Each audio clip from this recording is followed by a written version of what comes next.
अर्धवार्षिक परीक्षा 2023-24 साथियों कक्षा 10वीं के लिए स्वास्थ्य एवं शारीरिक शिक्षा का जो पेपर है वो यहाँ पे आ चुका है। और ये जो पेपर है दोस्तों हमें भेजा है किरण ने, ठीक है।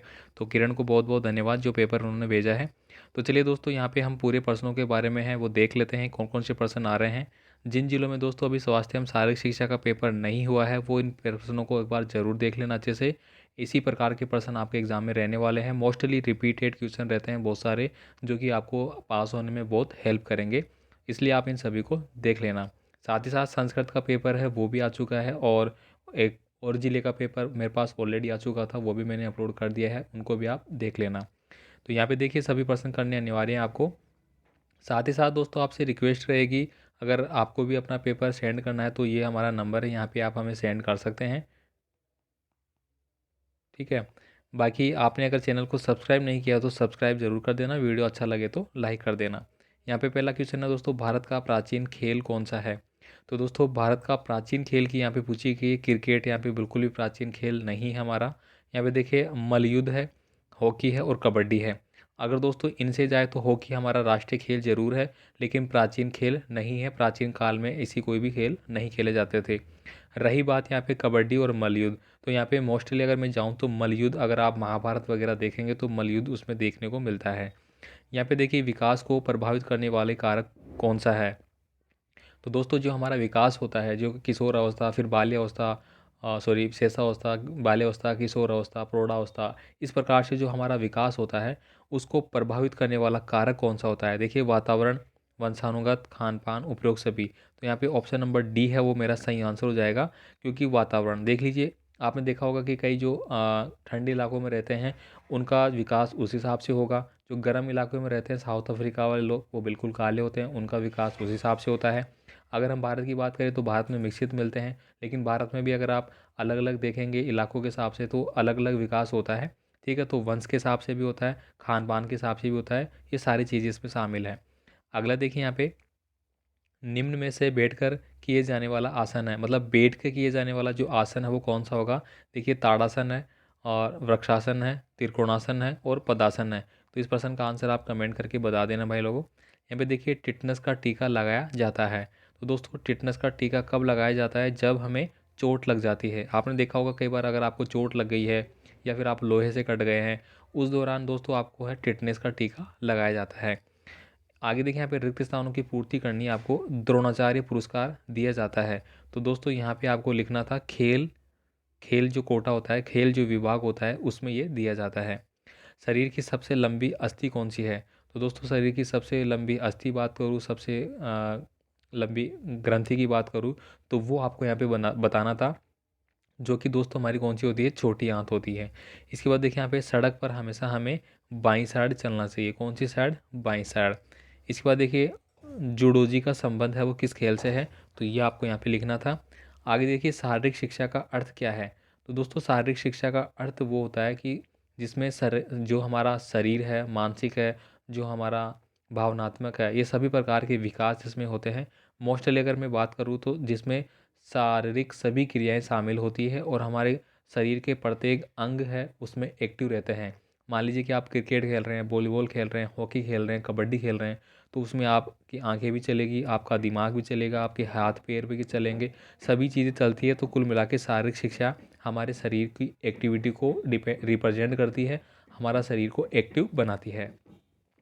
पोक्सो एक्ट क्या है। दोस्तों पोक्सो एक्ट है वो 2009 से रिलेटेड है, और इसमें दोस्तों जो छोटे बच्चे होते हैं जिनसे सेक्सुअल जो मतलब सेक्सुअल उनको जो परेशान किया जाता है उससे रिलेटेड है। इसमें दोस्तों आपको सेक्सुअल जो अपराध किए जाते हैं उनके आपको मतलब सजाएं होती है, उससे रिलेटेड है कुल मिला के। नेक्स्ट देखिए भारत में खिलाड़ियों को दिए जाने वाला सर्वोच्च खेल पुरस्कार कौन सा है। तो दोस्तों ये आपको कमेंट करना है, वेरी वेरी इंपॉर्टेंट है, ठीक है। तो इसके बाद देखिए जीवन मूल्य शिक्षा का अर्थ क्या है। तो जीवन मूल्य शिक्षा का मतलब यही है कि हमें जो स्वास्थ्य एवं शारीरिक शिक्षा का पेपर उसमें हमें सिखाया जाता है कि हम अपने जीवन में किस प्रकार से सफल हो सकते हैं, ठीक है। हम हमारे जीवन में किन किन चीज़ों को अपनाना चाहिए, किन को नहीं अपनाना चाहिए, किन का आदर्श हमें रखना चाहिए, किन का नहीं रखना चाहिए, कौन सी अच्छी चीज़ें हैं। तो ये सब चीज़ें हमें याद रखनी पड़ती है, ये सब चीज़ें हमें देखना पड़ता है, ठीक है। इन्हीं के हिसाब से हम जीवन में क्या करते हैं, सफलता की ओर चलते हैं, ठीक है। तो ये चीज़ें आपके लिए काफ़ी इंपॉर्टेंट होती है। अब यहाँ पे देखिए लैंगिक असमानता किसे कहते हैं। तो दोस्तों लैंगिक असमानता का मतलब ये हो गया कि जो पुरुष है, ठीक है, पुरुष और जो स्त्री है, ठीक है, इन दोनों में दोस्तों जो भेद होता है। साथ ही साथ दोस्तों आप देखते हैं कि थर्ड जो है, थर्ड वाला मतलब जिसको अपन वो बोलते हैं जेंडर, ठीक है, उनमें भी हम भेदभाव करते हैं। तो लैंगिक असमानता इन्हीं का कारण है कि मान लीजिए कि पुरुष के द्वारा किया जाने वाला कोई कार्य है तो स्त्री उसको नहीं कर रही है, स्त्री द्वारा किया जाने वाला कार्य पुरुष के द्वारा नहीं किया जा रहा है, ठीक है।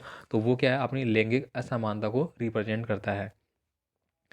इसके बाद देखिए अगला है, नेक्स्ट प्रश्न यहाँ पे संतुलित भोजन किसे कहते हैं। दोस्तों रट लेना है प्रश्न, अगर आप 9वीं में पढ़ते हैं, 10वीं में पढ़ते हैं, किसी भी कक्षा में, आप वार्षिक में भी दोस्तों ये प्रश्न आपको जरूर मिल जाएगा। तो संतुलित भोजन दोस्तों वह भोजन होता है जिसमें कि हमारे शरीर को जो आवश्यक तत्व प्रदान करने वाले जो होते हैं वो सभी उसमें शामिल होते हैं, जिसमें विटामिन हो गया, फल हो गए मेरे, ठीक है, अनाज हो गया मेरा, दालें हो गई, दूध, अंडे वगैरह, ये सब उसमें शामिल होते हैं।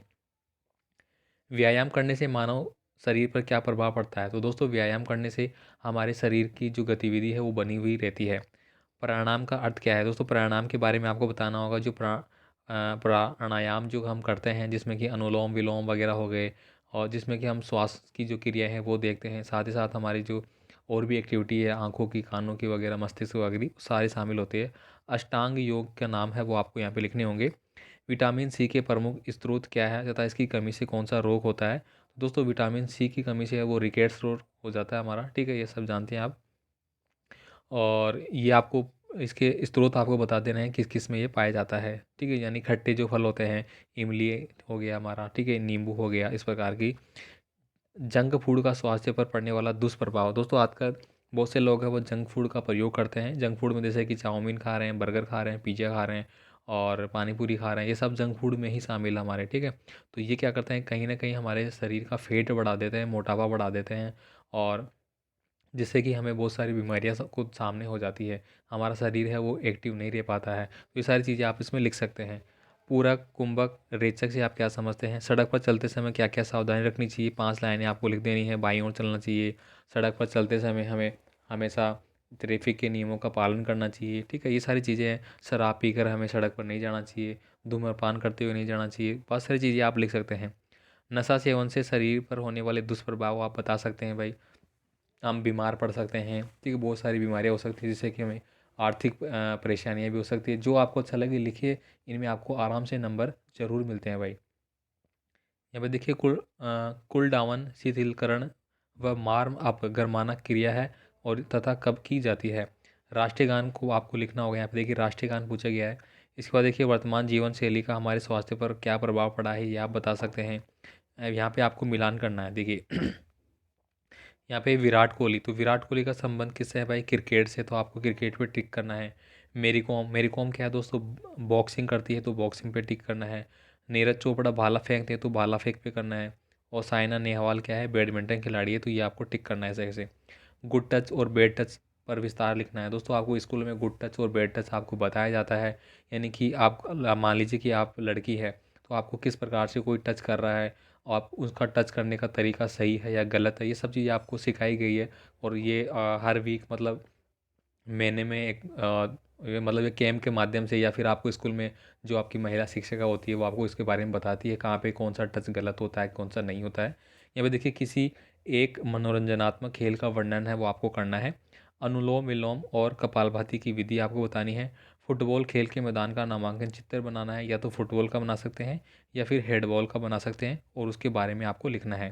तो ये दोस्तों पूरा पेपर यहाँ पे आया था जो कि किरण ने हमें भेजा है। तो आपके पास भी दोस्तों कोई पेपर है तो आप हमें ज़रूर सेंड करें, ताकि और भी विद्यार्थियों तक उसको पहुँचाया जा सके। अलग अलग ज़िलों में पेपर थोड़ा थोड़ा चेंज होता है, मैं ये नहीं कह रहा कि पूरा का पूरा ही चेंज हो जाता है, लेकिन अगर आपको पूरे पेपर में से मान लीजिए कि 50% भी मिल जाता है तो आपको बहुत लाभ मिलता है। तो चलिए मिलते हैं अगली वीडियो में। धन्यवाद।